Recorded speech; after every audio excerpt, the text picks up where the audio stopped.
Buenas tardes a todos y bienvenidos una vez más a su podcast favorito, Buscando el Conocimiento. Usted sintoniza, yo pregunto y el experto responde. Con su locutor favorito, Fernando Villajona Saavedra, así es, ese soy yo. El día de hoy aprenderemos más de un tema muy común entre la sociedad, pero que entrega un sinfín de temas que no mucha gente conoce. El tema de hoy es la familia. ¿La familia? Sí, así es. Y aunque no lo creas, hay varios temas interesantes que pueden sacarse de él, como la poligamia, la endogamia o hasta el divorcio. En un momento traeremos a nuestro especialista, como es debidamente hecho en nuestros podcasts, para que nos informe más sobre esto, debido a que ella es una antropóloga que ha viajado a través de varios lugares y ha experimentado diferentes culturas. Y ella en particular se ha interesado en la familia, en la forma en que los miembros de la familia interactúan entre ellos. Entonces ha investigado, ha revisado investigaciones, mediante su propia experiencia también, ha aprendido varias cosas sobre ello. Y el día de hoy nos platicará sobre ello y nos mostrará todo lo que ha encontrado en esos lugares. Así que no te vayas, en un momento vamos a traerla y nos explicará varias cosas. Así que en un momento nos vemos.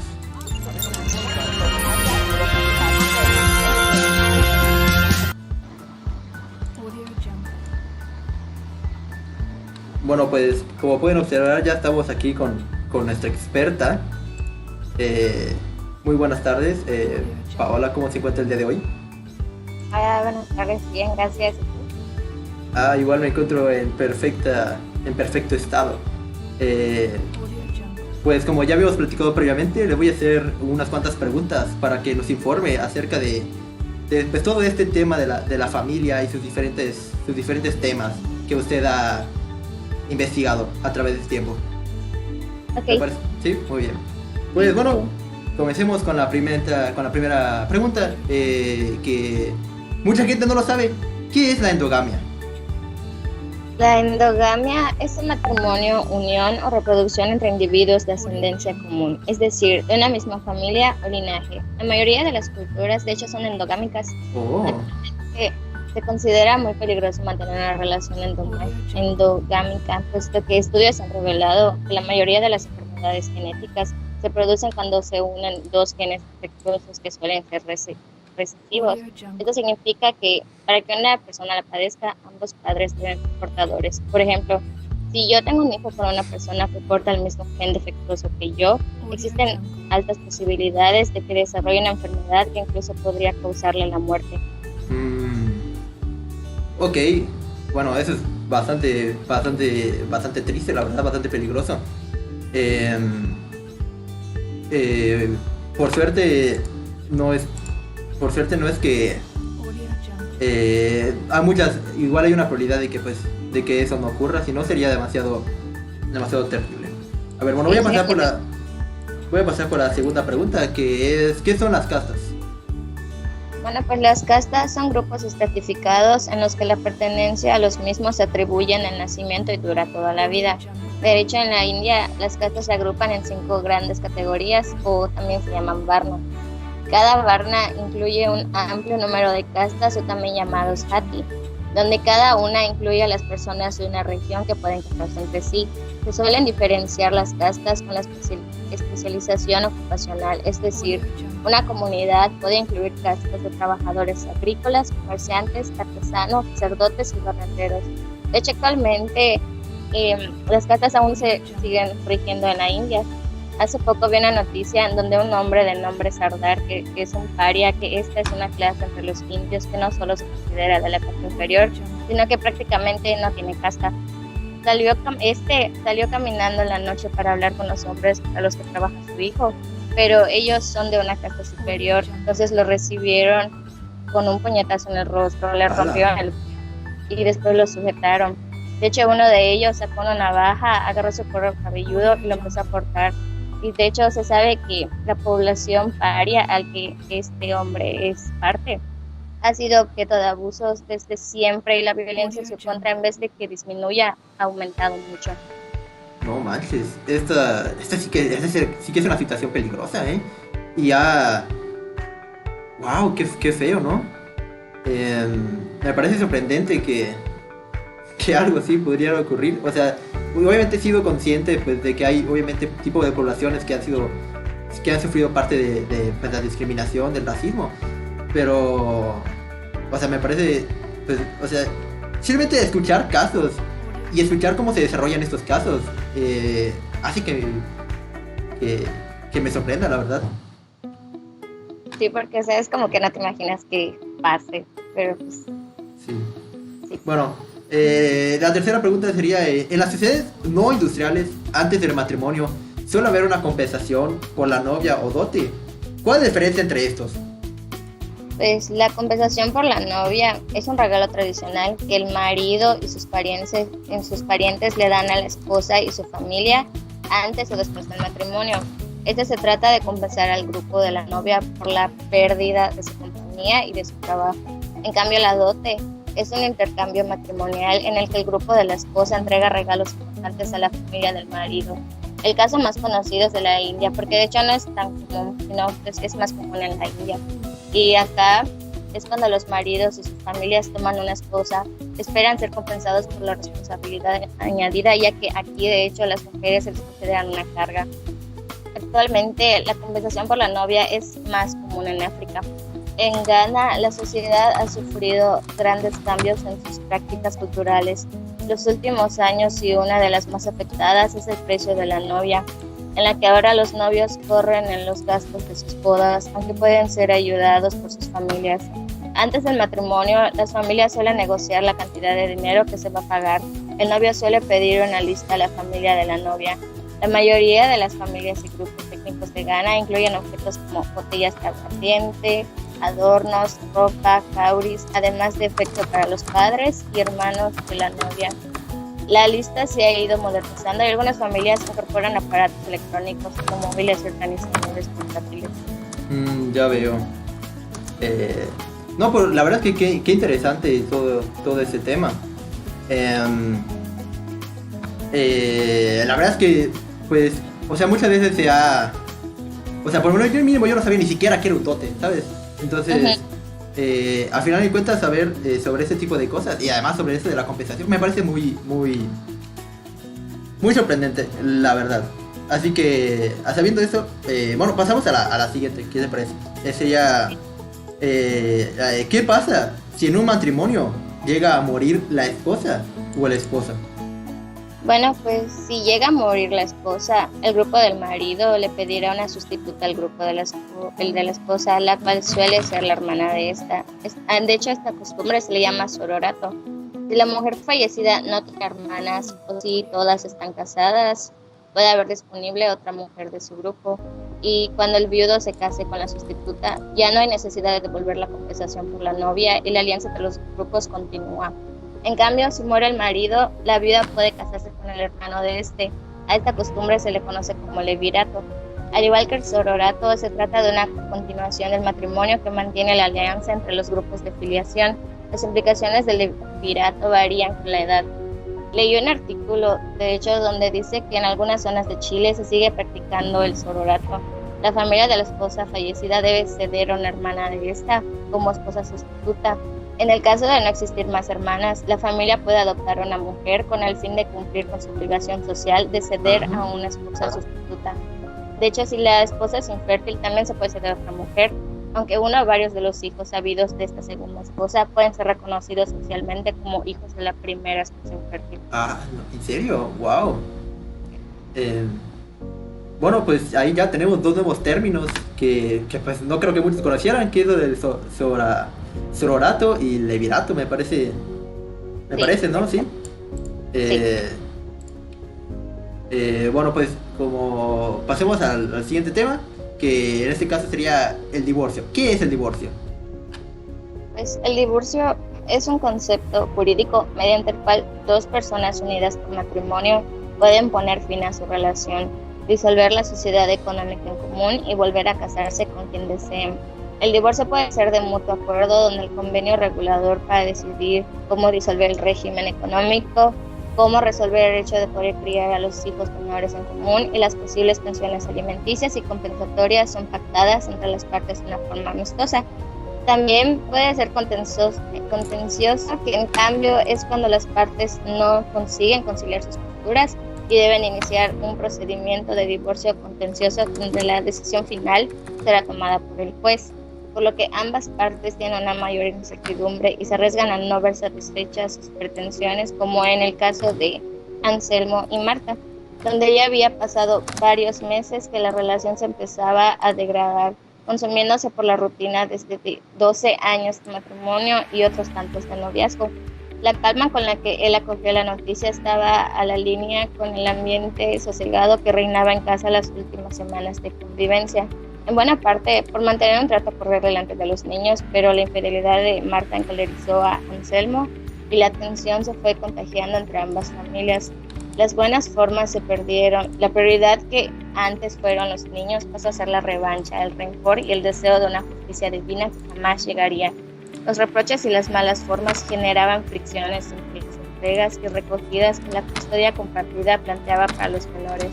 La presencia en los juzgados se hizo frecuente. La custodia compartida ya no era válida para Marta, que pasó de ver a su marido en el salón de casa a verlo en los juzgados. Nunca más se hablaron, solamente lo hacían sus abogados. Estos son testigos de cómo la mala gestión del divorcio puede arruinar vidas. A la bestia. La verdad es que qué feo, o sea, qué feo la parte del divorcio, que el divorcio que no sea de mutuo acuerdo, sino que sea contencioso. Sin lugar a dudas, lo peor del tipo contencioso es que, por ejemplo, si hay dos tipos de esposos, o sea, que los esposos y luego tienen un hijo, que el hijo que el hijo se vea afectado en algo que no es su culpa, me parece muy feo. La verdad es que, bueno, para la audiencia que nos está viendo ahorita, la verdad es que si planeas divorciarte con tu esposa, pues piensa en tus hijos, al momento, o sea, no entres en calor y digas cualquier cosa y hagas cualquier cosa. Tienes que pensar con claridad y pues no llegar a este extremo como lo que pasó con esta pareja. Claro, o sea, los niños qué culpa tienen. Bueno, ¿qué factores favorecen o dificultan el divorcio? Pues como ya se ha visto, los matrimonios que constituyen alianzas políticas entre grupos son más difíciles de disolver que aquellos de carácter más individual, que conciernen principalmente a la pareja casada y a sus hijos. En el caso de las sociedades tribales, se ha podido apreciar que las elevadas compensaciones por la novia pueden hacer disminuir la tasa de divorcio y que los matrimonios de sustitución también funcionan para preservar alianzas grupales. El divorcio tiende a ser más común en las sociedades matrilineales que en las patrilineales. El divorcio es más duro en las sociedades patrilineales, especialmente cuando sería necesario volver a recuperar una sustanciosa compensación por la novia para devolverla en el caso de que el matrimonio fracasara. En las sociedades occidentales contemporáneas, enfatizamos la idea de que el amor romántico es necesario para que se produzca un buen matrimonio. Cuando falla el amor romántico, también suele serlo el matrimonio. Bueno, definitivamente yo concuerdo completamente con los factores que comentó. La verdad es que sí me parece como que de los principales que podrían ocasionar el divorcio. Y eso de las sociedades occidentales, pues me parece muy interesante. Eso del amor romántico, todo eso, si no existe, pues no. Me parece igual muy... Me parece...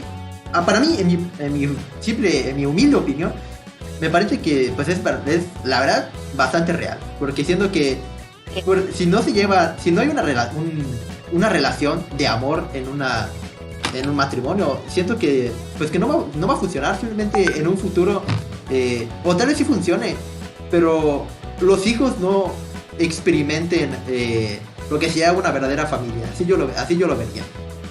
Bueno, puede ser, es aceptable tu opinión también. Bueno, pasemos al siguiente tema, que bueno, a mí me pareció un tema muy, muy interesante, que pues es ¿qué es la poligamia? pues a la poligamia se le conoce como un tipo de matrimonio en el que una persona puede desposar a varias personas al mismo tiempo. La poligamia no es aceptada y de hecho es sancionada por las doctrinas occidentales del derecho, que consideran la monogamia, lo que pues, es lo contrario, como única opción matrimonial y familiar viable. Sin embargo, es ejercida en muchas otras culturas, especialmente en Asia y el Medio Oriente. De hecho, la poligamia suele estar muy vinculada a ciertas vertientes religiosas, en especial sectores del judaísmo tradicionalista y el islam. Ah, qué interesante. Yo igual he estudiado y me he fijado que, por ejemplo, la poligamia tiene diferentes tipos. Y pues me gustaría preguntar, primero, ¿qué es la poligamia? O La poliginia. Poliginia, sí, perdón, poliginia. Pues no estudié muy bien, que digamos. No se preocupe. La poliginia, pues no existe una única explicación de la poliginia. Su contexto y su función varían de una sociedad a otra, e incluso dentro de la misma sociedad. Algunos hombres son poligénicos porque han heredado una esposa de un hermano.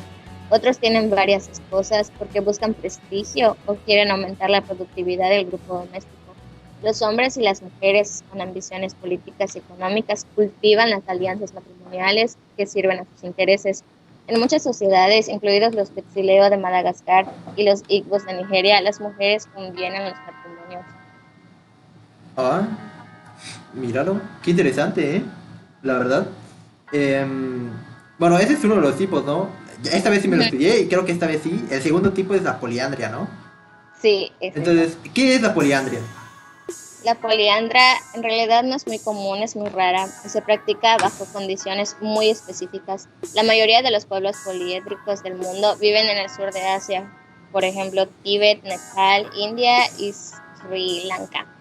En algunas de estas áreas, la poliandria parece ser una adaptación cultural a la movilidad asociada con los tradicionales viajes de los varones por motivos comerciales y por operaciones militares. La poliandria garantiza que siempre haya al menos un hombre en casa para cumplir con las tareas asociadas a los varones por una división del trabajo basada en el género. Ya veo. Bueno, ¿existe alguna subdivisión de la poliginia o de la poliandria? Bueno, pues en el caso de la poliginia no existe una subdivisión, pero como comenté anteriormente, esta varía según la sociedad. Así que dependiendo del lugar donde se desarrolle la poliginia, son las características que ésta tendrá. Por ejemplo, el rey de Buganda, el gran estado precolonial de Uganda, tomaba cientos de esposas que representaban a todos los clanes de su nación, para que así todos en el reino se conviertan en parientes políticos del rey y todos los clanes tengan opción de proporcionar el próximo gobernante. Pero, por ejemplo, entre los Betsileo de Madagascar, donde se casaba con varias para que cuidaran de los campos de arroz que tenían, pero la primera esposa del hombre era llamada la gran esposa y vivía en el poblado donde el marido cultivaba su mejor campo de arroz y donde éste pasaba la mayor parte de su tiempo. Las demás esposas se encargaban de los demás campos de arroz. El marido pasaba la mayor parte de su tiempo con su primera esposa, pero también visitaba ocasionalmente a las otras. En el caso de la poliandria, existe la poliandria fraternal, que es una estrategia efectiva cuando los recursos escasean. Consiste en que los hermanos con recursos limitados en tierras ponen en común sus recursos en grupos domésticos expandidos. Toman solo una esposa. En este caso, la poliandria restringe el número de esposas de herederos, ya que una menor competencia entre los herederos significa que la tierra puede transmitirse con la mínima fragmentación. Oh, ya veo. La verdad es que tiene bastante sentido para mí. Pero bueno, yo la verdad es que tampoco estoy en contra o a favor de la poligamia. Pero pues la verdad es que desde mi perspectiva siento que tener varias esposas o varios esposos significa que no vea una verdadera relación de amor, como hemos comentado previamente, que siento que es lo principal de un matrimonio. Pero bueno, ese ya cabe bajo mi propia opinión. Tampoco es que esté en contra o que lo discrimine. Para mí cada quien puede hacer lo que le plazca. Bueno, pues eso ha sido las 10 preguntas que tenemos preparados y pues normalmente siempre hacemos en los podcasts. Estoy muy agradecido porque haya venido usted aquí a platicarnos de ello. Me pareció muy interesante todo lo que dijo y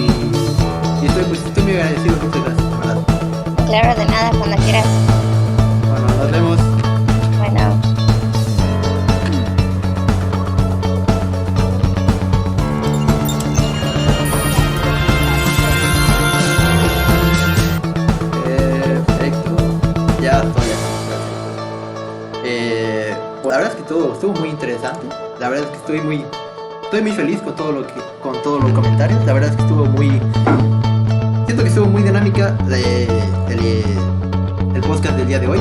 La verdad es que los ejemplos que dio, que especificaron perfectamente cada una de las preguntas, yo digo que vamos ustedes, yo les doy un 9 de 10. Felicitaciones. Le doy un 9 de 10. La verdad es que me gustó bastante cómo explicó sobre los temas. Fácilmente podría decir que es uno de los mejores expertos que han venido a nuestros podcasts últimamente. Bueno, pues sí, en conclusión, la valoración en la diversidad cultural es muy importante, ya que con esta pues se puede mantener relaciones sanas de respeto entre distintas culturas. Todos debemos de aprender a ser respetuosos con todas las personas. Escúchenlo muy bien, o sea, todas las personas que nos rodean tenemos que ser respetuosos igual con las culturas diferentes. No tenemos que hacer como con las castas, no tenemos que ser así, no tenemos que pelear, no tenemos que ser racistas, ser discriminadores, no. También como mensaje final, pues ustedes, si hay alguna pareja que me está viendo que siente que la relación no está funcionando bien, como ya he dicho claramente, por favor, que se rogue una comprensión mutua al momento del divorcio y que comenten cuando sea el momento comenten sobre su hijo. Mientras tanto, no peleen en casa, no les den traumas del pueblo que no tiene nada que ver. Por favor, se los pido. Por mi parte, pues es todo. El podcast de hoy yo digo que fue un éxito, un rotundo éxito. Muy divertido por mí, muy divertido por mi parte. La verdad se me cayó muy bien. Previamente había platicado ya con Paola para organizar todo este evento. Y la verdad es que es una excelente persona, la verdad.